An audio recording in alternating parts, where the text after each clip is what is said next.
Hi, welcome to Dr. Brainwaves.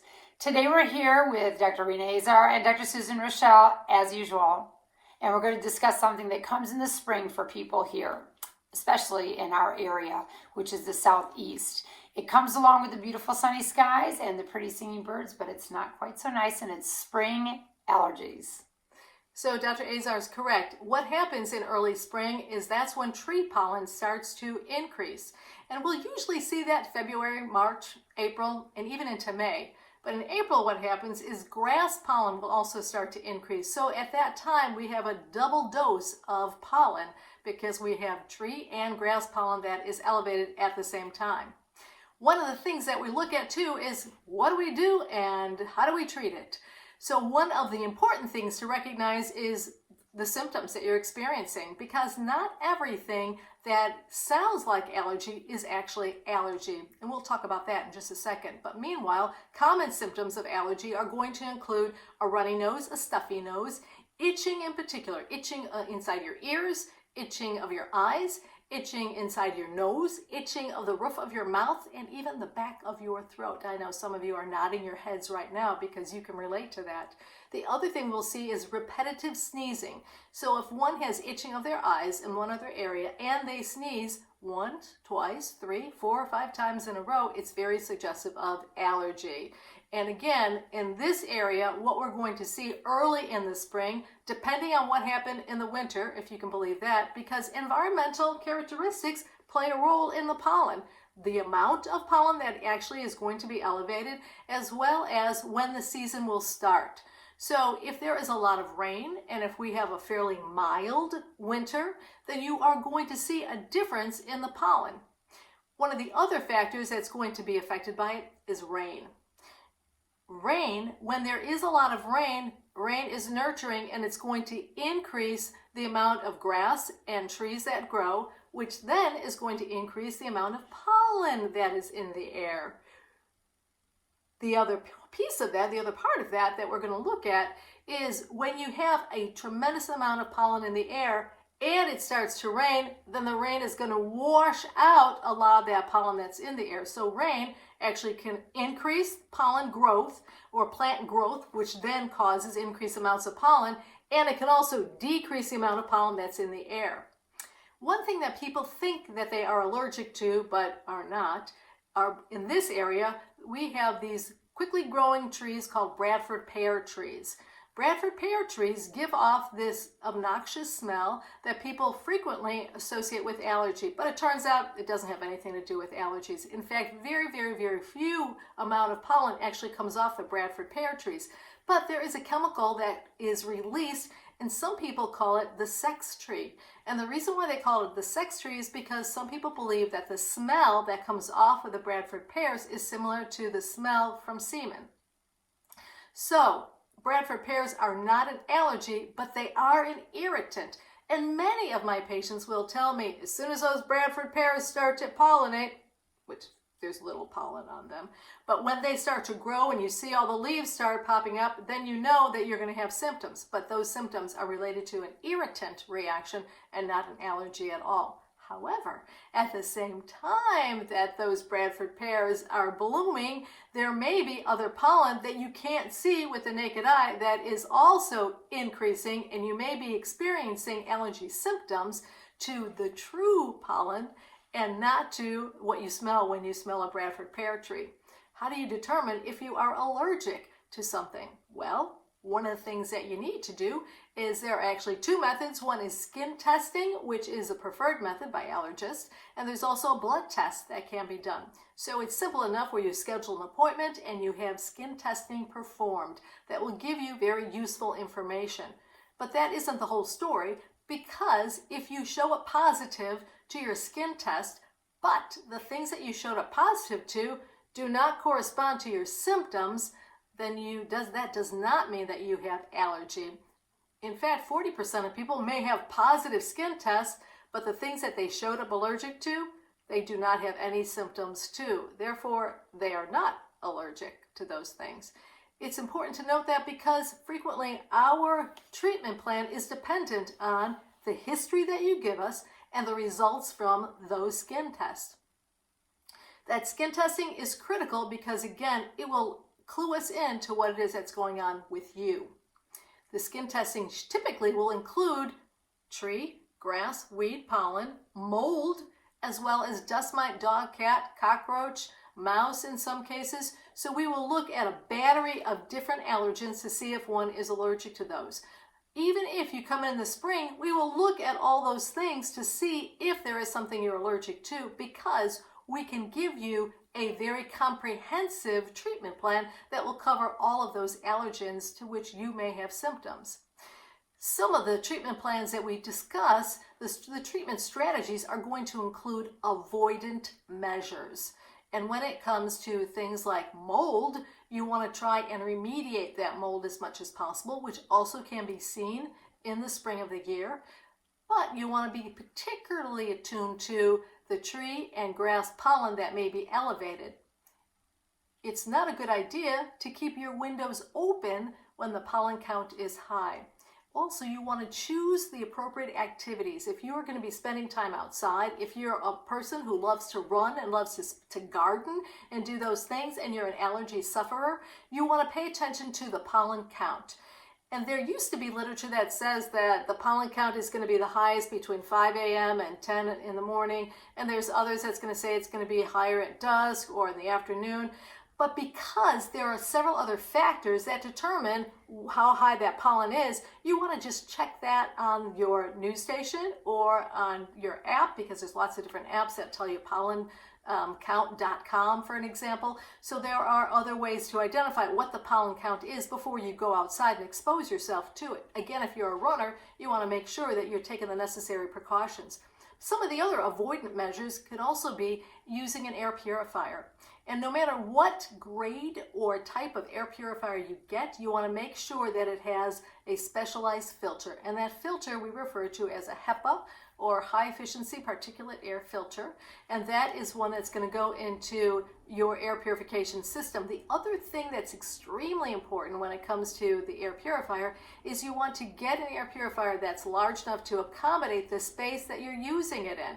So if you have a huge open floor situation at your home and you have a small air purifier, it probably will not be extremely helpful. So you want to make sure that you get an air purifier that's going to accommodate that open floor pattern that you may have. Other things are going to be medications. And medications can be extremely helpful, but medications can also be harmful. That is why it's so important to know which medicines to use for what and how to use those medicines. In our office and in my line of work, I will almost always recommend that a person use a type of saltwater nasal rinse. I prefer the sinus rinse to the nasal rinse because the sinus rinse is a little more comfortable. Many people will use a neti pot or other types of devices where they will squirt that warm salt water in one side of their nose and it comes out the other side. In fact, there's YouTube videos on it and other things that you can come across that will show you exactly what technique and how to use that technique.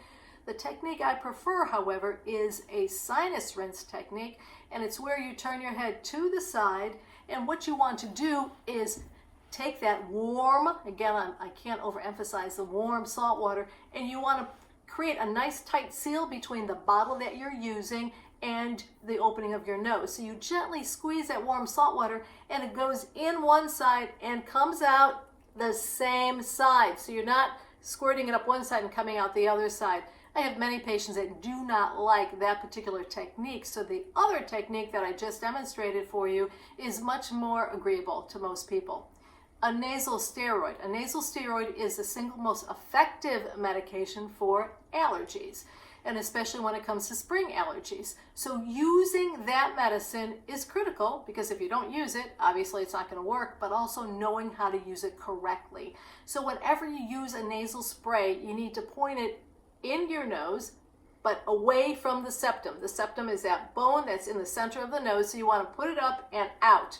Up and out. So you want to move it away from the midline because there's this wonderfully rich supply of blood vessels in your nose. So if you squirt it straight up your nose, it can be irritated, the blood vessels can be irritated and then rupture. And then you're going to have another situation on your hands. So you want up and out, up and out. Then there are antihistamines, and antihistamines are very useful. The beauty of antihistamines is that they kick in within 15 to 30 minutes and it helps control symptoms. However, it is not, nasal steroid sprays are much more effective than using an antihistamine. So that is going to be an important point. If you're looking for a permanent treatment, there are 3 of permanent treatments available. One is going to be a traditional allergy shot program. And the allergy shot program typically is going to take between 3 and 5 years after maintenance. So if you are one of those people that has been on allergy shots for 20 years, it's probably time to be reevaluated and possibly by somebody else than the allergist that's kept you on it for 20 years. The other thing that you would consider is there are also drops.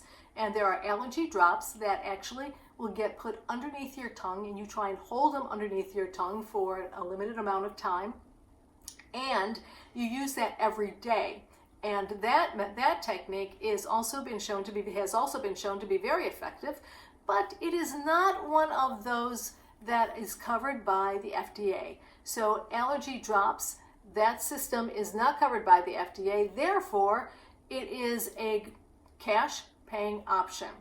Now there is a third option, and the third option are tablets that dissolve under your tongue. And ever since 2014, that's when these tablets became available. And the tablets, there are 2 different types of tablets for grass allergy, some grasses. There is also a tablet for house dust mite, and there is a tablet for ragweed. So for spring allergy, a great tablet may be one of the 2 that you can use for grasses, because grasses are going to be accumulating and the pollen will be increasing in just several weeks from now.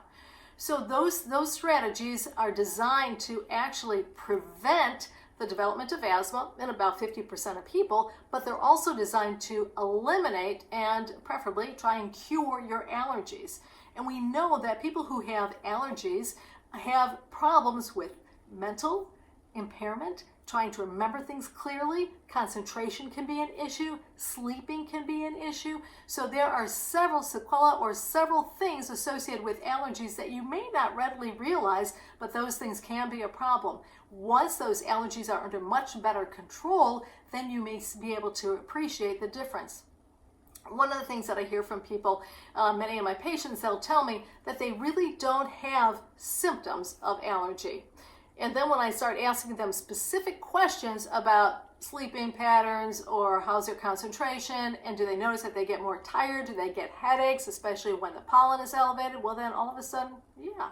But people become accustomed to living a certain way, and my thought is you don't have to live that way. You don't have to live that way. What you can do is take the necessary steps to try and give you your best life. And that's one of the things that you're going to hear Dr. Azar and I talk about frequently. We want for you your best life. The other issue when it comes to medications is that some medications are very sedating. And that can be a problem as well, especially if you have children or someone is in school and they are on a particular medicine, or they're operating heavy equipment and they're on an antihistamine that can make them sleepy. That is probably not a good combination to have. In fact, there are pilots that have allergies and will choose to be on some of the antihistamines that don't cause significant sedation.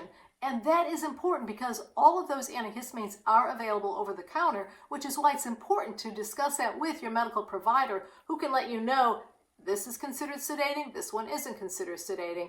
This one, because all medications have side effects. So the other piece of that is to know what the side effects are to that medication. If it may not just be sedation, it may be causing dryness. So I will see patients that have dry eye syndrome, and if they're taking antihistamines, it can worsen that situation. And dry eyes is not an easy or a simple issue. It actually can be fraught with lots of problems later in life. So it's important to be able to recognize when you're having symptoms, how to treat those symptoms, coming up with a great strategy for them. One of the other pieces of information that I share with people is to have a plan. And the plan is, if you know that you are an allergy sufferer and your symptoms typically occur in the spring, and again, one of the things that we do identify with is that the pollen is, when the pollen is elevated, that's when a person tends to have more of their symptoms. However, there is something considered it's called a priming technique or a priming effect. And that occurs if you've been out in the pollen all day and then several hours later you're at home and suddenly your nose starts to run and it's mimicking the exact symptoms that you had earlier in the day. That would be considered a priming effect. So you could have a priming effect that occurs later in the day, and it's because of the earlier exposure. So again, planning your day, knowing when to go out, when not to go out, which medications to take, when to take them, how to use them, and also to find out other options for you and your family, because there are many options that are available that can make a difference to your quality of life and also provide your best life. Thank you, Susan. And visit our affiliated links with runny nose and the hot topic, which is discerning the difference between COVID-19 and allergies.